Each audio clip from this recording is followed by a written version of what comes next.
Welcome to EV farming. तर हा video खूप दिवसांनी आला आहे, कारण 1 वर्ष मीच माझ्या चॅनलवरनं गायब होतो आणि आता मी परत आलो आहे. तर पहिल्यांदा जाऊया आपण याला भेटायला.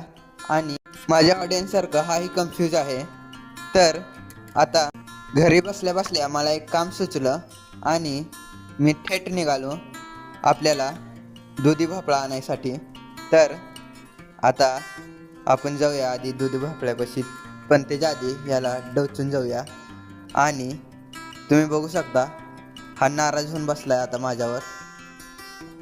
आता हे तर खूपच कठीण आहे. तर यासाठी आधी तुम्ही पाहू शकता तिथं दुधी भोपळा आहे आणि मला आता या झाडावर चढून जावं लागेल.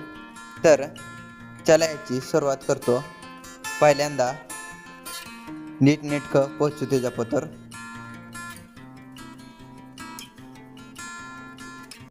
तसं दुधी भोपळ्यामध्ये लोह, कॅल्शियम, फॉस्फरस आणि विटॅमिन बी आणि प्रथिने अशा प्रकारचे गुणधर्म असतात, जे आपल्या आरोग्यासाठी खूप चांगले आहेत. तर यामध्येच मी याचं पत्र पोचलो आहो. आणि आता तुम्ही पाहू शकता हे 2 मी आणले आहेत. तर चला आता याला मार्केटमध्ये नेतो. तसंच आता निघलो आहो मी शेताकडे आणि शेतामध्ये केली आहे ड्रीप.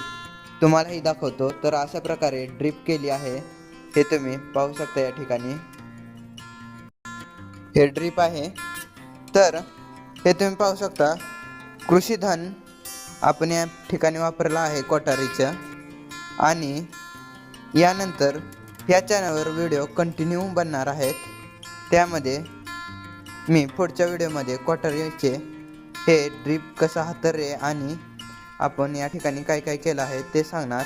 आणि कोठारीचे तंत्र माहिती पाहणार आहोत. आणि त्याच्यासोबतच आपण के लाईन ड्रीप पद्धत पाहणार आहोत.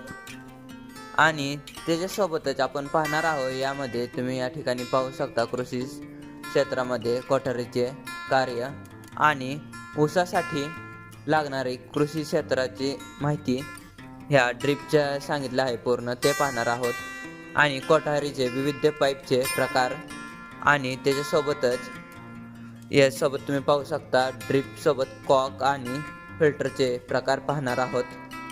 आणि अशाच याच्यासोबत पाहणार आहोत आपण RAC मॉनिटर पद्धत पाहणार आहोत आपण या ठिकाणी. तर अशाच माहितीपूर्ण व्हिडिओ पाहत राहण्यासाठी आमच्या ईव्ही फार्मिंग चॅनलला लाईक करा, शेअर करा आणि सबस्क्राईब करा. धन्यवाद.